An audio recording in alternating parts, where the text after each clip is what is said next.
Assalamualaikum warahmatullahi wabarakatuh. Selamat bertemu kembali. Pada kesempatan kali ini kita akan membahas mengenai pola-pola korupsi yang terjadi di Indonesia.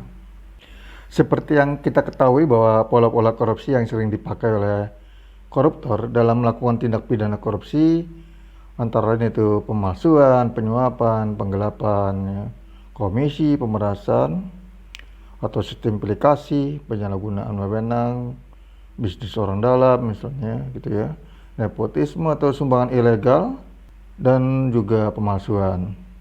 Untuk itu dalam kesempatan ini saya akan mencoba membagi pola-pola korupsi ini menjadi 7 pola yang akan kita lihat satu persatu seperti berikut. Pola korupsi yang ada yaitu pola konvensional. Pola konvensional ini ya memang pola yang sederhana gitu ya, menggunakan uang kantor atau uang negara secara langsung untuk keperluan pribadi.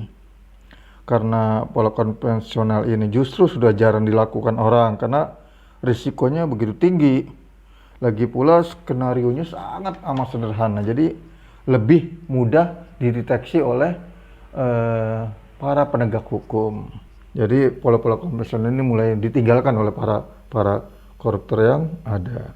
Yang kedua yaitu pola kwitansi fiktif. Sebenarnya pola ini lebih dikenal oleh masyarakat luas dengan istilah manipulasi ya, atau penyelewengan. Jadi sesuatu yang kecil gitu ya dibikin jadi besar, yang besar dijadikan yang kecil, yang ada dibuat tidak ada, yang tidak ada kemudian diadakan. Tapi karena pola ini lebih banyak mengandalkan pada buku kwitansi dalam rangka menghadapi tugas misalnya inspektorat, audit maupun pajak, ya kita sebut dengan istilah kwitansi fiktif. Karena kwitansi memang terbukti ada. Tapi sayangnya ya, barang atau jasa atau kegiatan yang dibeli atau diselenggarakan justru lain dari buku kwitansinya, atau malah sama sekali tidak ada. Kasus seperti ini boleh dibilang umum dilakukan oleh kantor-kantor pemerintah, swasta maupun BUMN. Contoh yang paling sederhana misalnya, kita membeli barang atau jasa untuk menyelenggarakan sebuah kegiatan gitu. Jadi bukti real uang keluar yang harus dipertanggungjawabkan terhadap kantor adalah kwitansi. Supaya bisa mendapatkan keuntungan ada beberapa cara yang bisa ditempuh. Ya, jadi yang pertama misalnya kita mengadakan barang atau jasa yang kita beli atau kegiatan yang kita selenggarakan, jadi kita kecilkan untuk kita kurangi gitu jumlah maupun mutunya. Sementara harganya tetap sama gitu ya. Jadi jumlah yang harus kita bayarkan otomatis juga ikut turun. Sementara jumlah yang harus dipertanggungjawabkan ke kantor tetap seperti rencana yang direncanakan semula gitu ya. Jadi ada suatu selisih jumlah yang bisa langsung masuk ke kantong pribadi gitu ya. Itu yang pertama. Kemudian cara kedua, kalau sulit menurunkan jumlah maupun kualitas barang atau jasa atau suatu kegiatan, maka harganya justru dinaikkan gitu ya, biar ada selisih antara harga yang sebenarnya dengan harga yang sudah naik tadi. Jadi bisa dikurangi selisih tersebut ke kantong pribadi gitu ya.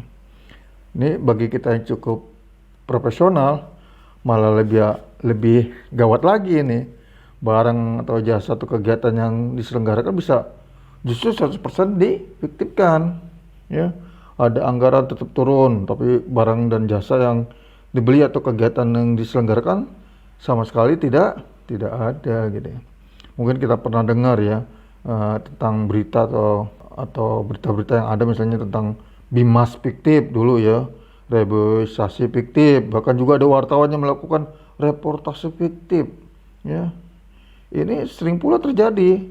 Misalnya sehabis ada seminar atau lokakarya atau rapat kerja misalnya, seorang ketua OC itu organisasi komite itu buru-buru menyuruh sekretarisnya atau bendaharanya ayo cepat-cepat datang ke toko untuk bekerja sama membuat kwitansi fiktif. Nah, ini kasus-kasus yang ada pada pola kwitansi fiktif gitu ya. Ternyata kasus seperti ini masih tergolong ya isopan lah, masih sederhana gitu, termasuk masih yang sederhana gitu ya. Selanjutnya ada lagi nih pola-pola lagi, yaitu pola komisi. Jadi misalnya ada sebuah kantor pemerintah atau swasta gitu, maupun BUMN, pastilah sering belanja barang ya dalam jumlah yang sangat besar, baik untuk kegiatan rutin maupun untuk menunjang proyek-proyeknya. Misalnya contoh gitu loh, taruhlah sebuah kantor gitu memerlukan 200 baju seragam untuk karyawannya. Harga baju di toko misalnya per buah itu 150.000, tapi karena membeli di pengusaha konveksi, kita bisa memperoleh potongan harga sampai 10 atau 20%. Ya, jadi itu ada keuntungan gitu, kita dapat komisi. Ini baru baju kan, bagaimana ini baru baju dapat 10 atau 20% yang bisa masuk ke kantong pribadi. Bagaimana kalau mobil, misalnya rumah gitu ya, atau misalnya misal pesawat terbang gitu ya, karena jumlahnya sangat besar, maka sangat besar juga komisi yang akan kita terima gitu ya. Jadi kadang-kadang kasus-kasus korupsi dengan pola komisi ini menjadi tempat teramat rumit ya untuk diusut lebih lanjut, manakala komisi yang diberikanlah bukan diberikan berupa uang sesuai dengan presentasi, melainkan berupa barang sebagai hadiah, misalnya alergi, mobil mewah atau tiket gitu ya. Bahkan tak jarang juga berupa misalnya perempuan cantik yang bisa diajak kencan. Tapi bagaimanapun rumitnya korupsi, dengan pola ini toh masih tetap ada peluang untuk kita usut dan dibuktikan secara hukum. Selain itu juga ada pola-pola lain, misalnya pola upeti ya. Upeti ini juga dapat berupa hadiah barang tadi ya, termasuk hadiah lebaran, misalnya Natal dan Tahun Baru ya. Asalnya selalu ada relasi, selalu dihitung dengan persentase nilai gitu ya. Kemudian upeti meski juga bisa berupa uang maupun barang, bahkan juga pacar datangnya dari bawahan untuk atasan nih. Tujuannya bisa macam-macam tuh, misalnya agar kedudukannya aman ya, tidak digeser ya. Jadi bawahan pada memberi upeti, memberi sesuatu untuk atasannya agar nggak dimutasikan ke tempat yang kering misalnya ya. Permainan ini ya berjalan ya, dan ini sulit dipantau gitu ya, karena ini sangat rapi ya, like and dislike akan terjadi di situ. Aparat penegak hukum akan kesulitan untuk mengatasi gitu ya dalam pola upeti ini, karena hampir tidak terlihat gitu ya, tujuan dan maksud dari pemberian yang diberikan gitu ya. Dalam kondisi tertentu bisa terjadi tawar menawar antara atasan dengan bawahan, misalnya dengan jumlah peti yang harus disetor. Dalam kondisi yang sudah cukup gawat gitu, malahan atas bisa langsung memotong peti itu, sudah menjadi kesepakatan bersama. Misalnya ada suatu kantor, wah udah kita potong 10% atau 20% ya, jadi udah ini jatahnya untuk kepala misalnya. Ini pola-pola ini juga masih perlu diperhatikan gitu ya. Kalau komisi ini komisi misalnya antara oknum pembelian dengan relasi, kalau seperti ini biasanya antara bawahan dengan atasan. Jadi bedanya di situ ya. Kalau komisi apa sih? Komisi itu ya antara oknum aja, oknum pembeli dengan relasinya gitu. Wah, ada komisi. Dengan upeti itu biasanya antara bawahan supaya kedudukannya aman, tempatnya basah, dia menyerahkan upeti untuk atasannya. Dalam bentuk yang kecil-kecilan, misalnya upeti ini bisa berupa makanan atau cenderamata. Ya gitulah, supaya atasannya senang ya, atasannya suka gitu. Walaupun hasilnya dari korupsi. Ya ini pola-pola yang amat sederhana gitu ya, yang sering terjadi di instansi-instansi pemerintah, swasta maupun BUMN. Di atas ada tadi ya, di atas sudah diserangkan masalah komisi, masalah OPT. Ini ada lagi nih pola menjegal order. Nah, ini pola-pola juga yang sering terjadi gitu. Misalnya Anda bekerja sebagai tenaga sales ya, sebagai suatu perusahaan A gitu ya. Gaji Anda misalnya 3 juta lah dia. Tambah dengan persentasenya dari transaksi yang didapatkan, tiba-tiba Anda mendapatkan order senilai misalnya 8 atau 10 juta gitu ya. Prestasi yang Anda dapat dari kantor sesuai dengan peraturan pastilah kecil sekali ya. Mendingan order ini Anda lempar ke pengusaha yang lain ya, sehingga Anda menerima komisi yang sangat besar. Kalau order ini datangnya dari relasi baru, kemungkinan terbongkarnya kasus Anda kan menjadi sangat kecil sekali gitu. Jadi lebih aman nih menjegal order ini.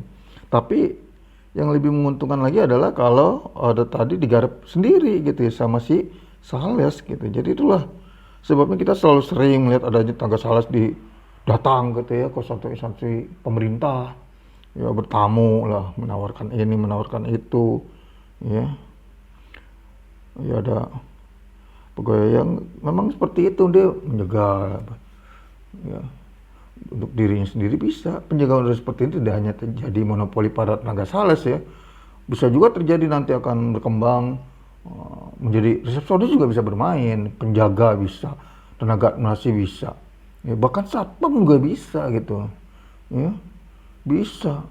Semua menjaga order ini bisa dilakukan, nanti akan berkembang kalau memang si oknum-oknum ini pintar memanfaatkan peluang yang ada untuk dirinya sendiri ya. Terus lagi kita membicarakan tentang pola menjaga order, ini ada lagi nih pola perusahaan rekanan pulang gitu ya. Ini ada lagi pola-pola yang seperti ini. Nah, misalnya gitu ya, apabila Anda seorang pimpinan proyek atau pejabat pengambil keputusan, tentu akan terlalu kelihatan ya, manakala punya perusahaan yang menangkap order-order dari Anda sendiri itu kelihatan, oh ini tangkap sendiri kan kelihatan. Jadi lebih baik Anda bekerja sama dengan rekanan gitu ya. Ya, jadi lebih safe ya, lebih aman gitu ya. Kemudian atau itu punya rekanan misal ponakan, sepupu gitu ya, atau teman dekat. Yang penting bisa kenal dan kita bisa untung sama untung gitu, mengerti sama mengerti gitu ya. Sebenarnya sejauh perusahaan rekanan yang dikelola oleh sanak famili tadi kualitasnya sama ya dengan perusahaan rekanan yang asli, itu tidak masalah, tidak boleh-boleh saja, itu sah-sah saja. Tapi masalahnya ini akan terjadi benturan kepentingan yang sangat mendalam. Ini jadi ya akan terjadi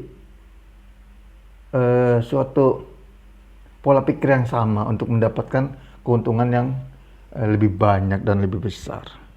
Ini yang makanya pola-pola ini memang sulit dilacak tapi bisa dilihat gitu. Ada akan gampang dilacak sekarang ini karena memang bisa dilihat itu dari keluarganya, sanak pilih dan siapa gitu ya. Jadi dihindarilah pola-pola seperti ini. Dan yang terakhir itu ya, itu pola penyalahgunaan jabatan atau wewenang itu. Pola ini biasanya oleh masyarakat disebut apa ya, pungli gitu ya, uang semir, pelicin, sogok ya, atau suap gitu ya. Contohnya misalnya ada polantas nih di pinggir jalan gitu ya, karena ya ada salah-salah dikit misalnya lupa pakai helm ya udahlah ditempelin aja deh tuh petugas gitu ya. Bahkan ada juga misalnya wartawan yang mau meliput gitu, sudahlah daripada nanti terbongkar masalahnya, kasusnya dibuat salam tempel. Ini jadi budaya. Tapi bagaimana misalnya kalau ada masyarakat tidak mau memberikan sesuatu pada petugas misalnya, wah urusannya dibelit-belit. Jadi masyarakat juga ingin simpel supaya tidak berbelit-belit, urusannya tidak seperti birokrasi kita ini kan agak sedikit rumit gitu ya. Walaupun dibuat online atau apa, tetap peluang untuk mempersulit itu tetap ada gitu. Misalnya KTP gitu ya. Nanti tiba-tiba alat yang perekamnya rusak. mau nggak mau pakai oknum-oknum yang bisa membantu untuk pembuatan KTP tersebut, ya. Ini jadi masalah-masalah pola korupsi ini akan selalu berkembang dan terus berkembang lagi. Mungkin saya hanya membahas 7 pola, ke depan-depan akan terjadi pola-pola yang baru. Demikian, terima kasih atas perhatiannya. Salam sehat tanpa korupsi.